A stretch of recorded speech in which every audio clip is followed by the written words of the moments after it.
Conexão Marília. Oferecimento Unimed. Este é o plano. Pós-graduação é na Unimar. Valorize-se.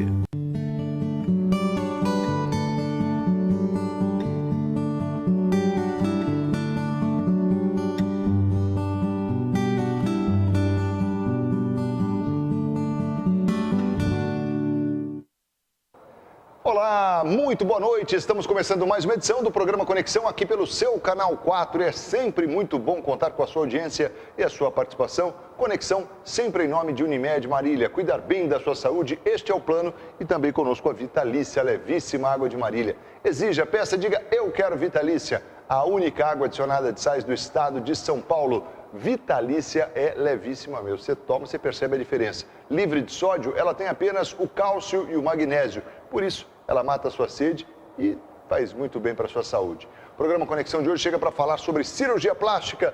O tema do nosso programa de hoje, eu tenho a honra de receber aqui meu amigo, Dr. Léo Pastore Filho, cirurgião plástico, que vai falar tudo e um pouco mais sobre a cirurgia plástica. Dr. Léo, boa noite. Obrigado mais uma vez por aceitar o nosso convite. É um prazer estar aqui com você mais uma vez. Tem uns caras que me enrolam para vir aqui. Você não, sempre de pronto. Eu convido, você fala. Vamos nessa. Você precisa, vamos lá. Brother, né? Brother, é isso mesmo. Quero te agradecer. Bom, o programa Conexão de hoje, falando sobre cirurgia plástica, queria primeiro fazer assim, uma avaliação, Léo, que a gente percebe assim, todas as áreas da medicina têm evoluído muito, né?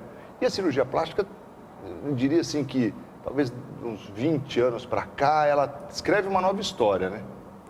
Acredito que sim, tanto na parte da cirurgia reconstrutora quanto na parte da cirurgia estética.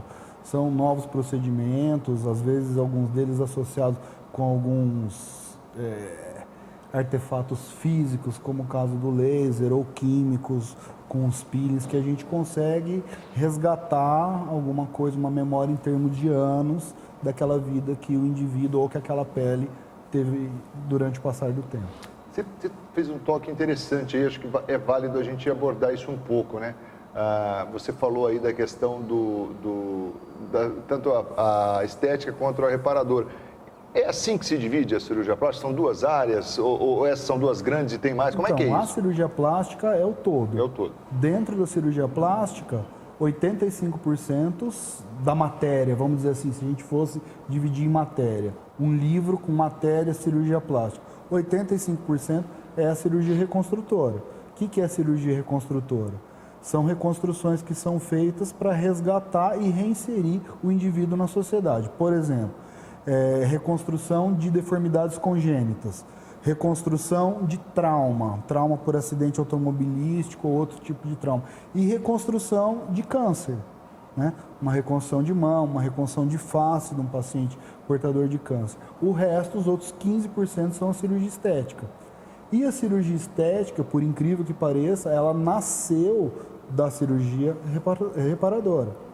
Por exemplo, Madame Passot, em 1870, ela foi tirar um tumor na região temporal de uma czarina russa, e aí ela tirou o tumor e suturou. A partir do momento que a mulher viu que aquele lado que ela tinha a patologia e foi feita a cirurgia ficou melhor do lado contralateral, alguns meses depois ela voltou e ela não tinha nada do outro lado, ela pediu para a Madame Passot que retirasse um pouco de pele igual ela tirou para tratar o câncer. Nasceu o lifting, ou a cirurgia de rejuvenescimento facial. Quer dizer, a partir de uma reparação, você muitas vezes tem técnicas para estética. E muito do que a gente faz, por exemplo, as cirurgias de reconstrução de mama, a gente tinha um problema, por exemplo, na hora da simetrização. Então, você fazia reconstrução, aquela mama reconstruída, ela fica, vamos dizer assim, com o passar do tempo, mais no lugar. A mama contralateral, quando a gente fazia o balanceamento dessa cirurgia, ela, com o passar do tempo, ela ia sofrendo alterações da idade e ela ia diminuindo ou ela ia caindo no tórax da paciente. Desenvolvemos uma técnica com um retalho, que normalmente se jogaria fora numa mamoplastia redutora. A gente coloca esse retalho suturado no músculo peitoral e a durabilidade da cirurgia ficou maior. Bom, dito isso, conseguimos manter a mama balanceada por mais tempo. Então, por que não usar aquele retalho numa cirurgia estética. E é o que a gente vem fazendo com essa técnica que a gente começou a fazer e com resultados muito bons e mais duradouros. Quer dizer, então não dá pra gente... Está muito associado uma outra, né, Léo? Por mais que a gente possa dizer assim, poxa, você faz mais A ou B, quer dizer, não dá. O que aparece, né, é cirurgia. Seja por um motivo ou por outro, dá prazer em fazer, né? Dá muito prazer. Você devolver para o paciente. O Pitangui falava uma coisa muito interessante, que a pessoa ela não quer ser diferente. O que ela quer é passar despercebida na multidão. Então você imagina alguém com uma deformidade, você poder restituir. Por exemplo, recentemente fizemos a reconstrução do membro inferior de uma paciente que teve um trauma, uma fratura de tíbia super complexo. Fizemos um retardo do músculo da batata da perna para cobrir esse foco de fratura. Então isso, a diferença de fazer essa cirurgia ou não, é mais ou menos em termos grotescos seria dela ter esse membro amputado ou não. Então é uma satisfação muito grande a gente poder fazer isso. Você deu esse exemplo aí dessa Madame... Madame Passot. Madame Passot, é uma médica... Uma cirurgiã de Paris. De Paris, francesa. Quer dizer, fico imaginando, né, surgindo um lifting a partir de uma situação que você está trazendo ali apenas uma correção, né, e você ter um resultado como esse. É isso que é fantástico na cirurgia. E como é que é, por exemplo, para a formação, né, doutor? É a mesma... Você... Não tem essa de, vou me formar para ser cirurgião estético, ou não, eu quero ser reparador. Não, na formação você passa por tudo isso, né? Você faz tanto as reconstruções quanto as estéticas. Legal. Bom, vamos falar então um pouco até dessa questão das reconstruções, que nós temos vários queimados, também é uma outra área interessante, né, que a gente não mencionou aqui, mas que também é um trabalho belíssimo, né, muito... louvável, a gente diria. A gente tem até um serviço aqui, uma Marília excepcional. Quem comanda lá é o doutor João Evaristo Bono. Um abraço, João. Faz tempo que não vem Parabéns aqui, doutor pelo trabalho. Doutor, mas vamos falar um pouco sobre essas questões também de quando a pessoa precisa ter uma deformidade e tal. Hoje, principalmente na face, né, que você mencionou aí que o doutor Ivo Pitangui disse que a pessoa não quer ser melhor que a outra, ela quer passar despercebido no meio da multidão, né? E claro que a pessoa com algumas deformidades, com algumas aberrações, assim, realmente chamam a atenção, né? E quais casos, assim, que acabam sendo... Você acaba tendo um resultado, por exemplo, tem aquela do lábio também, né? Como é que é? Lábio... A gente teve o privilégio de fazer, ainda durante a docência na Unimar, bom, resumindo, a doutora Akira chamou a gente para criar a disciplina de cirurgia plástica da Unimar, a gente veio... E no ambulatório de Veracruz apareceu uma criança que nasceu naquele hospital, que era da Unimar de Veracruz, que ficou chamando Akira Nakadara durante o tempo final de existência dele.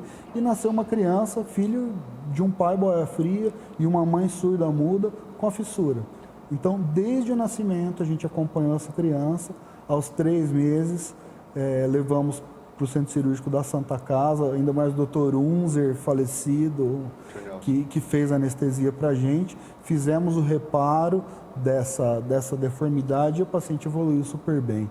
Então, assim, essa satisfação de você interagir com a comunidade e poder prover isso de fazer com que ela passe despercebida é uma satisfação muito grande para o cirurgião. Porque realmente, se você não faz nada, isso não se corrige, né? Não corrige, não corrige. São Não deformidades corrige e vai importantes, causando outras deformidades. Por não ter a cinta de adesão labial, a maxila vai crescendo de uma forma diferente, a dentição vai ficando diferente, então você tem esse critério de aos 3 meses estar fazendo a cirurgia na criança. É isso que eu dizer, até a indicação é para que se faça mesmo de forma precoce, né? Precoce. Você faz uma adesão labial até os 3 meses, com micropor, preenchendo o defeito, e depois aos 3 meses faz a cirurgia. Doutor, como é que está? A gente fala em cirurgia plástica, a gente está em São Paulo e tal, né? Isso é muito legal, a gente tem muito recurso, profissionais e tal. Isso está, de certa forma, a cirurgia plástica, ela está bem, assim, no Brasil todo?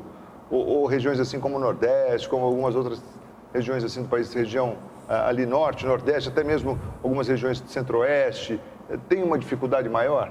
A cirurgia plástica brasileira é referência mundial. Para você ter ideia, em 2 ou 3 serviços que a gente esteve na Europa e mais 4 nos Estados Unidos, todos tinham como referência o professor Pitangui. Tá? Então ele foi realmente o pai dessa da cirurgia plástica moderna, né? E com os seus ex-alunos e os associados, eles criaram essa cultura no Brasil de fazer esse tipo de procedimento, né? Então, assim, o que ficou dessa história toda, desses 70 anos de trabalho dele, foi que o Brasil hoje é muito privilegiado, com cirurgiões excelentes, tanto de norte a sul do país, fazendo coisas, tanto de cirurgia reparadora quanto de cirurgia estética, com um grau de qualidade muito interessante. O professor Pitangui é vivo ainda? Não, morreu. Não, faleceu já, né? E ele trabalhou desde sempre, né, com isso, né, com cirurgia Sempre. plástica.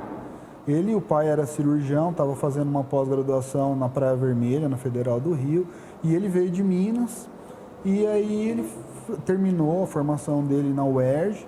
E o que você vai fazer? Eu queria fazer esse negócio de cirurgia plástica, o pessoal está falando. Bom, aonde que tem? E aí o pai dele mandou ele, durante 5 anos, ele visitou os maiores serviços de cirurgia plástica do mundo. Então era um cirurgião otorrino, começou a mexer em nariz, cirurgião geral, fazendo alguma coisa de queimado. Então ele passou 5 anos só vendo esses grandes mestres, que são os doutores que têm os nomes dos instrumentos que a gente usa até hoje. Voltando para o Brasil, ele teve o advento de um circo em Niterói que pegou fogo. E ele montou uma equipe para ajudar, o circo americano, né, que ficou super famoso, e cuidou de todos esses pacientes. Então isso alavancou o interesse, inclusive, da população a respeito da cirurgia plástica, que nasceu a partir da escola. Ah, legal. Você inclusive, teve um tempo sou lá, né? Sou ex-aluno dele. Que legal. E é uma história que é gostoso a gente relembrar aqui, né? E para quem não sabe, conhecer um pouco da história desse que, sem dúvida alguma, é o nome da cirurgia plástica no nosso país, né? Não, no mundo. No mundo, né? No mundo, é verdade. O Niki Lauda, né? Niki Lauda passou por ele, foi mandado para Goiânia para fazer um tratamento experimental lá com o Piccolo, a Mônica também, colega de turma.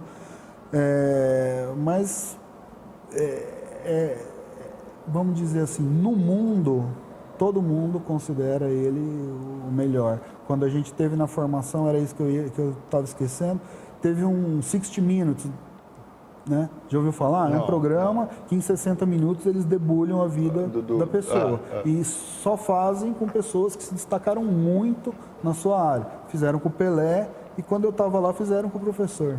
Pitangui, olha que legal. Não, sem dúvida alguma, é uma referência mundial mesmo, né? E a gente fica contente aqui de relembrar e tê-lo, né, aqui como ex-aluno, quer dizer que é uma... Eu fico imaginando ali, né, o que é você ter aula com um indivíduo desse estirpe, né, dessa magnitude na cirurgia plástica. Foi uma convivência maravilhosa, uma pessoa super simples, super querida, realmente altruísta, tirando de si para dar para os outros. E muito dessa história, dessa conduta dele foi o que motivou a gente a fazer esse serviço que nós fazemos até hoje, com responsabilidade social na Santa Casa. É verdade. A gente tem destacado aí todos os anos, né? E é realmente motivo de alegria a gente saber que a gente conta hoje com esse serviço. Deixa eu ir rapidinho para o intervalo e a gente volta na sequência para falar mais. E claro, a gente vai falar um pouco aqui, tenho certeza que o pessoal está em casa. Tá bom, mas eu quero saber de cirurgia plástica, né? Para melhorar o rosto, como é que faz, o que eu tenho de novidade, né? E aí, alguma novidade nas próteses de mama? Segue do mesmo jeito? Como é que tá?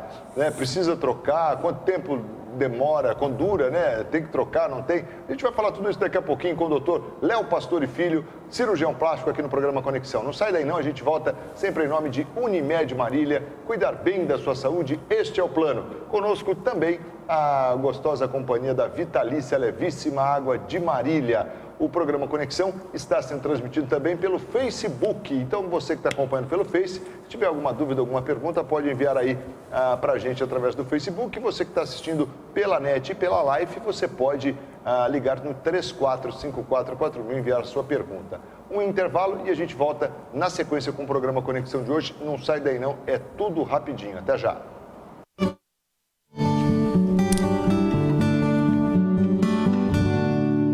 Quando eu falo de sorriso,